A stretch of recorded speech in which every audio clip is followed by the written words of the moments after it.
tetapi dalam pada itu mereka menyakiti Nabi Musa. Falamma zagu, dan apabila mereka memilih untuk menyeleweng, mereka yang nak menyeleweng dalam keadaan dia tahu itu adalah Nabi, azaghallahu, maka Allah pun selewengkan hatinya sejauh-jauh. Nampak? Seorang itu jadi jahat apabila dia bermula niat nak jadi jahat. Apabila kita mula terlintas nak buat jahat, maka Allah akan buka pintu kejahatan seluas-luasnya. Na'udzubillah. Ia bermula daripada niat kita sahaja. Sebab tu ayat yang kita bacakan, hadis yang kita himpunkan tempoh hari tentang apa dia, hadisun nafs. Yang kedua, sudah lintasan hati itu kita kata hadisun nafs, yang kita kata bawah daripada 50%, iaitu 49 sampai 1% itu hadisun nafs. Yang kedua, kita kata apa? Taraddud 50%. Yang ketiga, alham 99 ke 51%, dan al-azam 100%. Nah, apabila kita merancang, kita mengizinkan hati kita untuk melayang-layang buat maksiat, dan kita akhirnya cuba nak maksiat, maka Allah akan bukakan pintu itu dan akan tutupkan kebaikan pada kita. Sebab kita mulakan itu. Sebab tu kalau ada terlingkar baik cepat-cepat pada pastor, ya Allah aku tak nak, walaupun sedap tapi aku tak nak, ya Allah aku sedap aku tak nak. Itu yang kita nak, dan seolah kita tutup diri kita. Nah, oleh kerana mereka falamma zagu, mereka yang menyeleweng, azaghallahu, Allah tutup, Allah selewengkan hati mereka sampai jauh. Wallahu la yahdil qaumal, Allah tak akan bagi hidayah kepada orang-orang yang fasikin. Nah, Said Hawa menyifatkan bahawa sifat pengikut yang tak senonoh itu, iaitu sifat Bani Israel. Pertama, dia akan menyakiti Nabi Musa AS, sedangkan mereka tahu baginda adalah seorang Nabi. Sebab tu jangan sakiti pemimpin kita, ya? Jangan sakiti. Kita boleh tegur dia tak betul dan sebagainya, tapi jangan sakiti. Kita takut-takut kita akan jadi seperti pengikut Nabi Musa, Bani Israel. Dia dengan sengaja menyakiti. Walaupun pemimpin itu ada buat salah, kita kena taat, kena sayang dan tutup aib dia, tapi elakkan maknanya. Walau apa pun dia buat pada kita, jangan sakiti. Yang kedua, menyelewengkan diri. Kalau aku macam ni, aku tak nak lagi buat baik, aku tak nak lagi. Lintasan-lintasan itu takut terukir dalam minda kita, dan akhirnya kita jadi seperti pengikut Nabi Musa, sebab dia yang selewengkan diri. Nah, bila selewengkan yang ketiga, bahawa Allah SWT menunjukkan bahawa sifat orang-orangnya ialah fasik dan sesat, dan Allah tak akan bagi hidayah pada orang yang tidak. Sebab apa?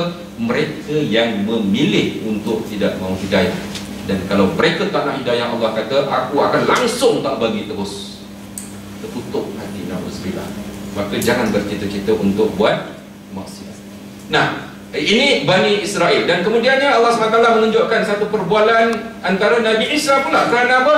Kedua-dua pengikut Nabi Musa yang dikatakan, dan pengikut Nabi Isa ini seolah-olah dialah yang akan berdepan, bertempung dengan kita, dan akhirnya akan menagih kepada terpaksa berperang dengan mereka walaupun kita anak. Dan perbualan Nabi Isa itu disebutkan wa qala Isa bin Maryam, ya Bani Israel. Ini yang ulama-ulama tafsir cukup kagum. Ketika Nabi Isa bercakap kepada siapa? Memang Nabi Isa sebenarnya diutuskan kepada Bani Israel, tetapi pengikut Nabi Israel itu memilih dan mencipta, mereka yang mengaku agama Nabi Isa ini mengubah kitabnya dan sebagainya. Akhirnya terbentuknya agama Nasrani. Tetapi sebenarnya asal juga kepada Bani Israel juga. Ya Bani Israel, ini Rasulullah ilaikum musaddiqan lima baina yadayya minat Taurah. Dan seolah-olah Nabi Isa beritahu kepada Bani Israel, wahai Bani, sesungguhnya aku ini pesuruh Allah kepada kamu, mengesahkan kebenaran kitab yang diturunkan sebelumku, yaitu kitab Taurat. Sebab Nabi Isa diturunkan kepadanya apa? Injil. Dan memberi berita gembira tentang kedatangan seorang rasul yang akan datang kemudian daripada aku bernama Ahmad. Maka ketika ia datang kepada mereka membawa keterangan-keterangan yang jelas, nyata mereka berkata inilah sihir yang ini. Jadi gambaran yang kita nak tunjukkan kat sini, bahawa kedua-dua Nabi Musa mempunyai pengalaman yang baik ketika berdepan dengan pengikutnya sendiri, dan Nabi Isa juga menghadapi pengalaman yang baik dengan pengikutnya. dengan berdepan dengan pengikut-pengikut yang seperti itu, akhirnya mereka mendakwa mereka kekal dengan agama Nabi Musa dan kononnya mereka kekal dengan Nabi Isa. Tapi sebenarnya dalam apa keadaan sekalipun mereka pengasas-pengasas itu telah menafikan dua perkara, dan akhirnya berlakulah pertembungan. Kalau perbezaan itu hanya perbezaan fahaman, ia satu perkara. Tetapi akhirnya perbezaan itu telah menunjukkan bahawa akan berlaku peperangan, pembunuhan, pergaduhan yang akan membawa kepada mereka tidak akan redha. Ayat-ayat walan tarda angkal yahudu walan nasara, mereka tidak akan redha, dan banyak jelas. Dan kita tetap kena buat baik dengan mereka, tetap kena buat baik dengan mereka. Tapi sebenarnya akhirnya kita kena bersedia bahawa mereka ini akan menyebabkan berlakunya pertembungan dan kita tidak ada pilihan lain.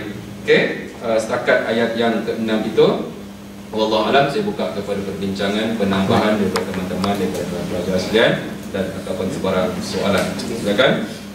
Kita buat ayat 1 hingga ayat 6 sahaja.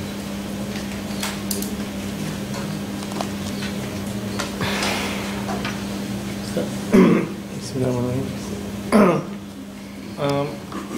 Apabila orang beriman mengatakan sesuatu yang dia orang tak perbuat tu, ada something spesifik tak yang dia cakap tapi dia tak buat? Mana, ataupun it is a general statement,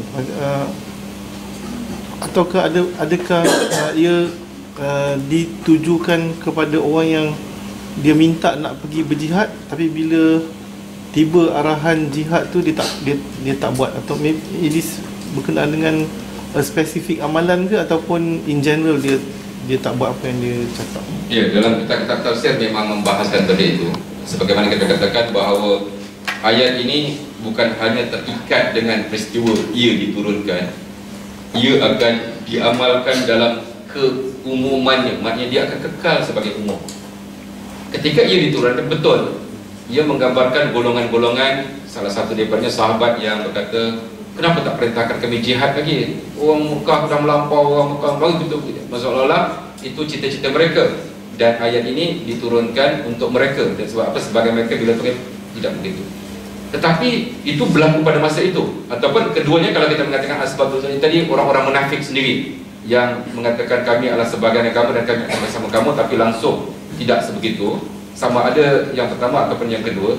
Kedua-duanya pada hari ini, apabila ayat ini menjadi umum, kekal sebagai umum, walaupun ada dikaitkan dengan peristiwa ia diturunkan, tetapi ayat ini merdeka untuk digunakan sebagai benda umum.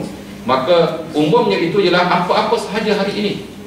Kalau kita bercakap sesuatu, dan bercakap ini tidak mesti berjanji.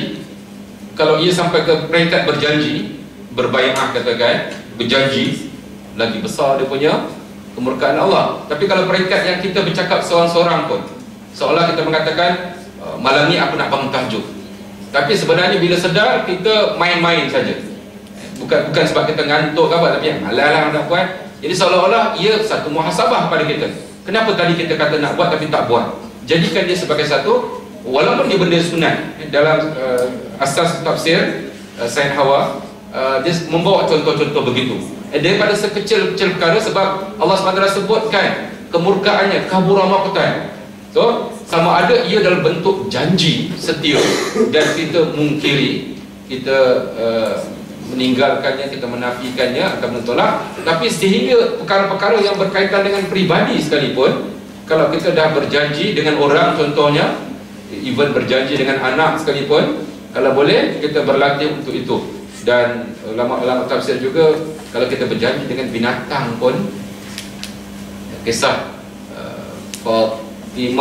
Fatimah, salah seorang daripada sahabiat, bukan Fatimah binti Rasulullah, atau Fatimah lain, ketika dia duduk di kuliah Nabi dan anak dia lari balik, anak dia lari balik. Kemudian bila lari makin jauh, dia dah penat nak bangun, dia pun beritahu anak dia macam nak bagi satu benda. Anak dia pun datang balik. Sebelum datang balik, Rasulullah tanya, wahai Fatimah, kat tangan kau tu ada tak apa-apa? Sebelum Fatimah jawab, Rasulullah, kalau tak ada apa-apa, engkau tipu, engkau telah dicatatkan sebagai penipu. Even kepada anak, semata-mata demi keselamatan. Nak selamatkan anak daripada main jauh-jauh, panggil dalam bagi isyarat kosong. Begitu juga kalau kita perawi-perawi pernah cuba nak meriwayatkan hadis, Perawi ini ada sekumpulan lain yang akan menilai layak tak layak dia jadi perawi. So bila didengar ada satu perawi itu nak meriwayatkan hadis, telah ada hadis pada dia, so yang datang ni nak belajar hadis itu, dan bila dia pergi saja, dia tengok kawan tadi sedang menjinakkan kedai dia, dan cuba panggil kedai dia buat macam tadi juga, nak bagi makan kedai dia berdatang, buka-buka tak ada. Perawi yang nak ambil hadis tadi tak jadi ambil. Dia kata kalau kedai dia boleh tipu, bagaimana kita pula nak ambil hadis? Tak ada tipu kita juga, tak jadi ambil hadis. Ngeri kita dengar benda tu kan. Betapa ketatnya sesuatu hadis itu untuk diriwayatkan. Berarti cakap saja dilihat macam tu orang tu tidak praktis dalam hidup dia. Dia nak jadi perawi, dia tak praktis dengan binatang pun dia tak praktis, itu pun telah dikira sebagai lima taquluna ma la taf'alun. Kenapa kamu mengajak orang? Sebab tu kalau kita seorang pendakwah, ajak orang, kalau kita seorang pelajar, kita tunjukkan qudwah, betul? Kita tunjukkan qudwah. Kita mesti jadi mahasiswa, pelajar-pelajar yang hebat. Tapi bila datang kelas datang lambat. Orang yang datang kelas tafsir ni, dia juga yang datang kelas yang lambat. Sedih tak saya? Dalam kuliah kita belajar macam-macam disiplin, dakwah, tapi datang kuliah kadang tak datang, tak bagi alasan kepada pensyarah. Tak rasa bersalah ke? Itu pun golongan di mata kulu nama ada. Kita nak orang yang kabur marah lagi kemukaan Allah. Dua kali diulang kat situ kan. Dan juga kalau di sebuah assignment, kita lah orang yang paling lambat dan berayu-ayu kat punya tolonglah lewat. Ini tidak menunjukkan contoh. Jangan pula lepas ni malah datang kelas tak bisa kena basuh ya. Jadi yang saya mengharapkan begitu. Kita kena jadi qudwah. Sebab ayat ini nanti kalau dibincang panjang lagi, ini adalah bukti bahawa kita semua kena jadi qudwah. Kita mengaku beriman, maka seolah Allah kata, kalau kamu betul-betul beriman, kamu kena sifat-sifat begini, kamu tak boleh begini. Jadi menjawab soalan tadi, bahawa ayat ini kekal pada umum. Dan malah ulama kita menunjukkan contoh dalam bab solat, dalam bab perkara-perkara yang lain juga kita tidak boleh. Dan sebab itu, dan akhirnya kita menjadi seorang yang bermujahadah untuk sentiasa tunjukkan kebaikan dan berusaha untuk mengelak daripada orang yang hanya pandai bercakap tapi tidak melaksanakan apa yang dicakap. Kembali pada umum ayat itu. Wallahu a'lam. Ada orang ambil pula ayat ni untuk jadi excuse untuk dia tak buat dakwah. Maknanya dia kata aku pun belum buat benda ni, therefore aku tak nak buat dakwah sebab aku takut cakap dengan orang atau aku sendiri tak buat, so baik dia tak payah buat dakwah. Dia tidak boleh menggunakan ayat itu itulah. Berarti bila kita terlibat dalam soft ini pada benda yang kita boleh menjadi contoh, maka kita tidak perlu mengajak orang. Contohnya yang kita masukkan dia khusus yang kecil, dia tidak, dakwah itu adalah satu perintah Allah. Allah SWT mengatakan bahawa kita kena kuntum khaira ummatin ukhrijat linnas wal takum minkum, banyak dalil-dalil yang mengatakan bahawa kita wajib dakwah. Tetapi bila kita dah masuk dalam soft dakwah ini, ada benda-benda yang memang kita galakkan kita bercakap. Kalau kita ini bukan orang yang hebat bangun tahajud, so jangan buat tazkirah pasal bangun tahajud. Sentiasa dengar orang buat tahajud cakap, anda buat istighfar, astagfirullahaladzim. Berlatih untuk disiplinkan diri. Jangan mengajak orang baca Al-Quran sekurang-kurangnya satu ain, selagi kita belum boleh buat lagi. Tetapi menggabungkan diri dalam dakwah adalah merupakan satu benda yang lain. So ayat ini tidak membatalkan, tidak menafikan. Ayat ini bercakap kepada orang yang telah bergabung. Contohnya kalau saya katakan orang menggunakan salah ayat juga, la ikraha fiddin, tidak ada paksaan dalam agama. Kalau kita tengok-tengok betul, okey, masuk agama tak ada paksaan. Tapi bila dah masuk, kan bukan paksa, tapi kita ada senarai-senarai yang perlu kita laksanakan. Dan kalau kita tak buat, berarti kita terkeluar. Jadi memang Allah tidak memaksa kita untuk masuk agama, tetapi seorang yang telah memilih untuk dalam agama ini, dia kena disiplinkan diri dia melaksanakan perintah-perintah itu. Dan perintah itu kalau tak buat, dia berdosa. Boleh tak dia kata ini paksa juga, tadi kata tak paksa. So begitu juga kalau kita konteks dalam konteks ini, ayat itu tidak boleh digunakan untuk mengatakan bahawa kalau Allah marah kita cakap tapi tak buat, maka mari kita pakai amal ramai, jangan bercakap. Memilih untuk tak bercakap tu ada ayat lain yang Allah SWT marah. Berarti banyak benda-benda yang lain. Jadi supaya ia tidak disalahartikan. Takut riak pergi masjid, maka kita pun tak pergi masjid. Sebab apa? Kalau pergi masjid riak, jadi baik tu saya pergi. Itu antara benda-benda yang membingungkan kalau kita cuba mengelak diri daripada benda-benda itu. Takut kena marah dengan Ustaz Hasan, maka jangan datang kuliah tafsir. Dia pergi kat situ pula. Wallahu a'lam. Telah pukul 11.09. So kita akan target untuk menamatkan tafsir ini sekurang-kurangnya dalam 2 pertemuan lagi. Okey? InsyaAllah. Saya cuma nak tanya, saya tak ada masalah. Betulkah anda betul-betul yakin sekiranya ada teman-teman yang cuti beramai-ramai, kelas ini nak diteruskan, ataupun anda rasa tak adil supaya mereka boleh menyertai?